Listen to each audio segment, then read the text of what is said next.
Sebelumnya kami mengucapkan terima kasih kepada Ibu Dr. Sri Hartini MSc dan juga Ibu Dewi Dewantara MPD selaku dosen pengampu mata kuliah Teknologi Informasi dan Komunikasi. Nah, sebelumnya perkenalkan, kami dari kelompok 6 yang hari ini akan melakukan percobaan praktikum mengenai pembiasan pada lensa cembung. Kelompok 6 sendiri terdiri dari 4 orang. Yang pertama itu ada saya, Winda Ramadhani, yang hari ini bertugas sebagai moderator, dan juga ada ketiga rekan saya, yaitu ada Nur Wahdah, ada Muhammad Ilham Arifin, dan juga ada Sabila. Mungkin itu saja, kita langsung masuk ke percobaan praktikum.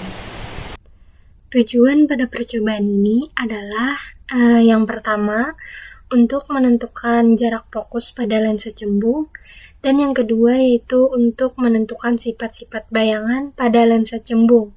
Kegiatan pertama, kita siapkan alat dan bahan. Pertama, 1 buah tempat lampu bertangkai. Yang kedua, 1 buah slet diafragma anak panah.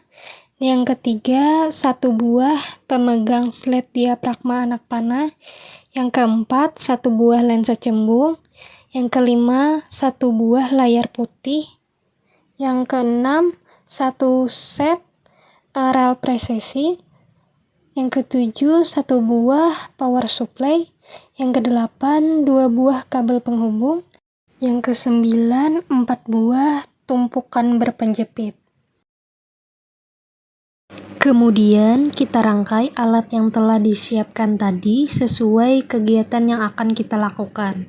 Jadi, pada praktikum ini memiliki 2 kegiatan. Yang pertama, dengan hipotesis jika jarak benda terhadap lensa semakin jauh, maka jarak bayangan terhadap lensa akan semakin dekat, sehingga jarak fokusnya tetap. Kemudian yang kedua, jika benda diletakkan di ruang 2, maka bayangan yang terbentuk akan bersifat nyata, terbalik, dan diperbesar. Dan jika benda diletakkan di ruang 3, maka bayangan yang terbentuk bersifat nyata, terbalik, dan diperkecil.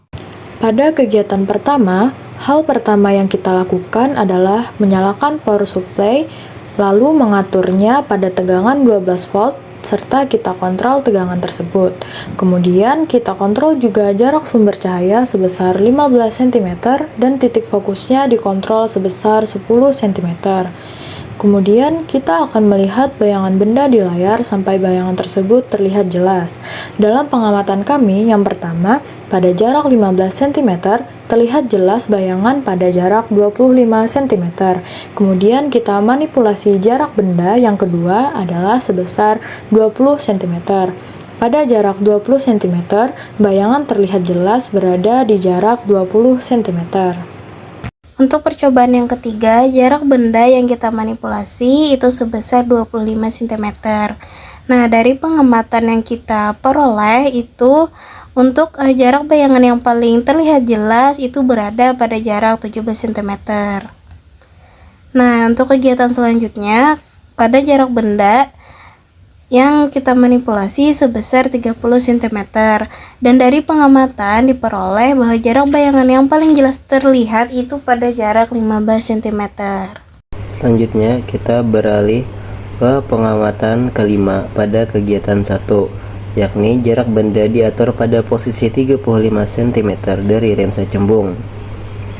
Langkah selanjutnya adalah menggeser layar secara perlahan untuk mencari proyeksi cahaya yang paling optimal. Setelah dilakukan penyesuaian, bayangan yang paling tajam berhasil ditangkap pada layar tepat di jarak 14 cm. Pada kegiatan kedua ini, variabel manipulasinya yaitu jarak benda.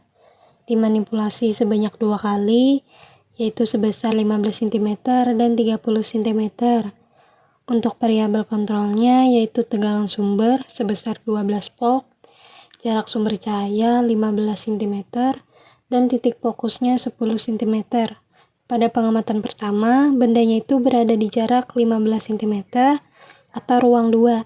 Jadi bayangannya itu terlihat jelas di jarak 25 cm atau ruang 3.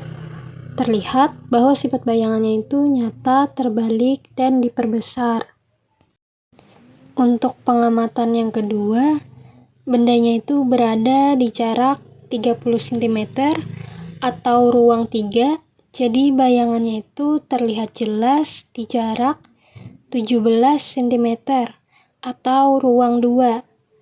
Terlihat bahwa sifat bayangannya itu nyata, terbalik, dan diperkecil.